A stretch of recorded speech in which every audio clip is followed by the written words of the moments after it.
જો તમારે લોકોની ફેમિલી ઇન્કમ જો છો 8 લાખથી ઓછી હોય તો એક બહુ જ ઇમ્પોર્ટન્ટ સર્ટિફિકેટ છે જે દરેક કે દરેક લોકો પાસે હોવું જોઈએ. કોઈ પણ કેટેગરીમાં હો, તમે ગુજરાતના છો, તમારી ફેમિલી ઇન્કમ 8 લાખથી ઓછી છે તો ઇન્કમ સર્ટિફિકેટ તમારી પાસે હોવું જરૂરી છે. બીકોઝ આ ઇન્કમ સર્ટિફિકેટના કારણે તમને એડમિશનમાં પણ ફાયદો થાય છે.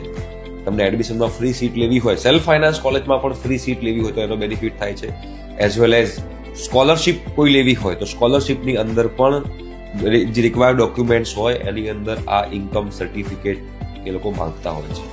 તો ઇન્કમ સર્ટિફિકેટ જે લોકોની ફેમિલી ઇન્કમ 8 લાખથી ઓછી હોય જરૂરથી કઢાવજો. કઢાવવાના 2 રસ્તા છે. તમારે જો ઇન્કમ સર્ટિફિકેટ કઢાવવું હોય તો પહેલું, ડિજિટલ ગુજરાત પ્લેટફોર્મ પર જઈ તમે તમારું એકાઉન્ટ ક્રિએટ કરી શકો છો અને ત્યાં આગળ સર્વિસીસમાં જઈ ઇન્કમ સર્ટિફિકેટમાં જઈ તમે ત્યાંથી એપ્લાય કરી શકો છો અને 10 થી 15 દિવસમાં ઇન્કમ સર્ટિફિકેટ તમારા ઘરે આવશે.